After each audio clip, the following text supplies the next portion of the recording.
Assalamualaikum warahmatullahi wabarakatuh. Perkenalkan, nama saya Risa Arianti. Di sini terlebih dahulu saya akan mengomentari refleksi pengalaman belajar yaitu PPL 1 oleh teman saya Sylvia Risma Elpariani, di mana saya setuju dengan rekan saya yaitu Sylvia Risma Elpariani untuk pertanyaan pada review pengalaman belajar di nomor 3 dan juga 4.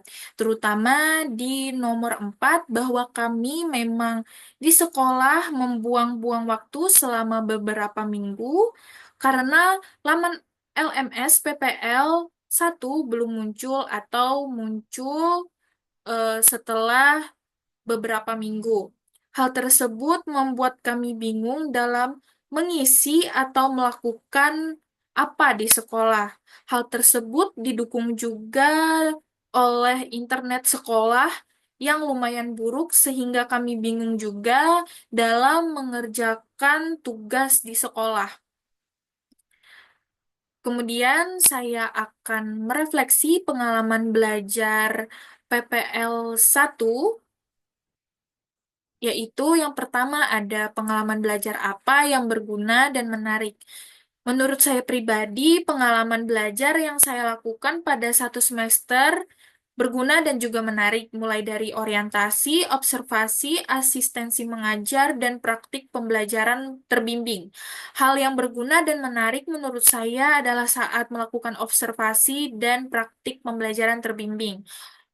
Observasi berguna dan menarik untuk dilakukan karena saya dapat melihat langsung guru Pangmo mengelola kelas, menerapkan strategi pembelajaran, serta membangun interaksi yang efektif dengan peserta didik.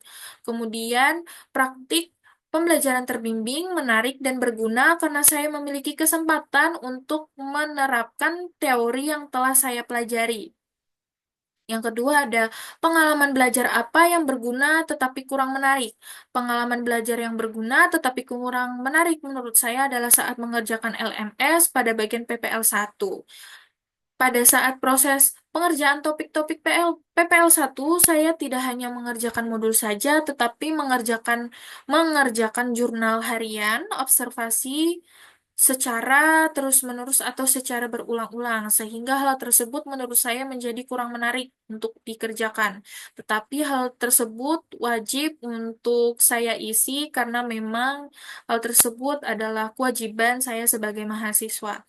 Kemudian yang ketiga adalah pengalaman belajar apa yang menarik tetapi kurang berguna. Pengalaman belajar yang menarik tetapi kurang berguna menurut saya adalah belum saya temui dalam praktik pengalaman lapangan 1 ini atau PPL 1 ini. Pengalaman belajar apa yang tidak menarik dan tidak berguna dalam konteks sebagai calon guru.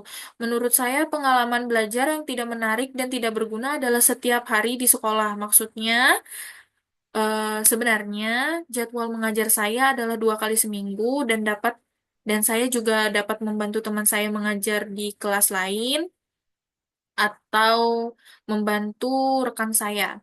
Akan tetapi hal tersebut menurut saya kadang membuang-buang waktu. Saya dan teman PPL saya yang lain berusaha mengisi jam kosong tersebut selain dari 2 hari saya mengajar dengan mengerjakan LMS, tetapi memang akses dari internet di sekolah itu cukup sulit dan hal ini menghambat saya dalam mengerjakan tugas.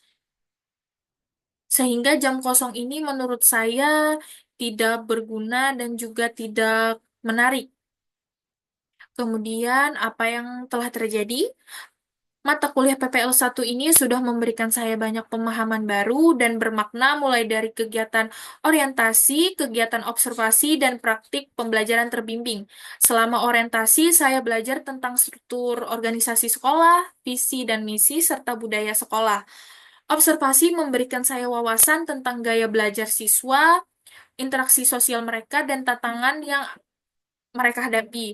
Dalam praktik pembelajaran terbimbing, saya belajar merancang dan melaksanakan pembelajaran yang efektif menggunakan metode dan media yang sesuai, serta melakukan asesmen yang tepat. Semua pengalaman yang saya dapatkan selama proses ini menjadi bekal yang sangat berharga untuk pengembangan keterampilan mengajar saya di masa depan. Yang kedua, mengapa hal tersebut dapat terjadi? Hal tersebut terjadi dalam kegiatan orientasi. Saya diperkenalkan dengan lingkungan sekolah, struktur organisasi, serta budaya yang diterapkan di sekolah tersebut. Saya juga belajar mengenai aturan dan tata tertib di sekolah yang memberikan gambaran awal sebelum saya mengajar di kelas. Selanjutnya, pada kegiatan observasi, saya dapat melihat secara langsung guru pamong mengelola kelas, menerapkan strategi pembelajaran, serta membangun interaksi dengan peserta didik. Saya juga belajar tentang karakteristik peserta didik, metode pembelajaran yang digunakan, serta bagaimana guru menghadapi tantangan dalam proses pembelajaran. Observasi ini memberikan wawasan yang sangat berharga karena saya bisa membandingkan teori yang telah saya pelajari dengan praktik yang terjadi di lapangan. Kemudian dalam praktik pembelajaran terbimbing, saya berkesempatan untuk menerapkan teori yang telah saya pelajari dengan bimbingan dari guru pamong atau guru yang lebih berpengalaman. Saya belajar menyusun rancangan pembelajaran, mengelola kelas, menyampaikan materi dengan cara yang menarik, serta mengevaluasi hasil pembelajaran. Pengalaman ini sangat berharga karena saya dapat langsung merasakan tantangan serta menemukan cara untuk meningkatkan efektivitas dalam mengajar. Nah, artefak-artefak mana yang dapat saya jadikan bukti hasil refleksi pengalaman belajar. Nah, artefak yang saya pilih di sini ada dua, yaitu lembar observasi karakteristik peserta didik dan juga lembar observasi rancangan pembelajaran. Nah, mengapa artefak ini yang saya pilih? Kedua artefak tersebut saya pilih karena memiliki peran penting dalam memberikan pemahaman yang lebih mendalam terkait proses pembelajaran di kelas. Artefak pertama yaitu observasi karakteristik peserta didik.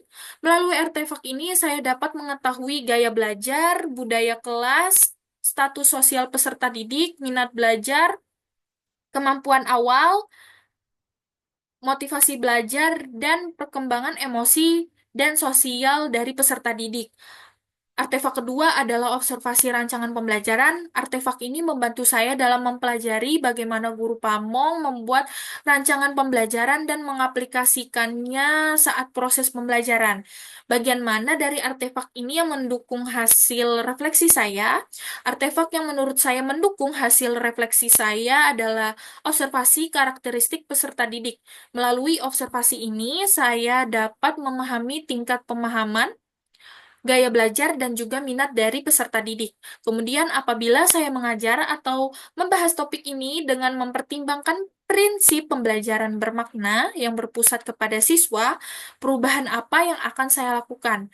Melalui mata kuliah PPL 1 ini, saya memperoleh pengalaman berharga dalam meningkatkan keterampilan mengajar, dimulai dari orientasi yang memperkenalkan saya pada lingkungan sekolah dan karakteristik peserta didik. Saya melanjutkan dengan observasi mendalam untuk memahami karakteristik peserta didik dan kebutuhan belajar dari peserta didik. Proses asistensi mengajar memberikan kesempatan untuk menerapkan teori yang telah dipelajari. Kemudian, saya kembangkan dalam praktik pembelajaran terbimbing. Pengalaman ini memungkinkan saya merancang pembelajaran yang lebih efektif dan dengan mempertimbangkan hasil observasi dari karakteristik peserta didik. Saya juga belajar menerapkan asesmen yang sesuai untuk mengukur pemahaman peserta didik dan mencapai tujuan yang telah ditetapkan. Nah, itu tadi adalah refleksi pengalaman belajar saya untuk mata kuliah praktik pengajaran lapangan 1 atau PPL 1. Salah hilaf mohon maaf. Wassalamualaikum warahmatullahi wabarakatuh.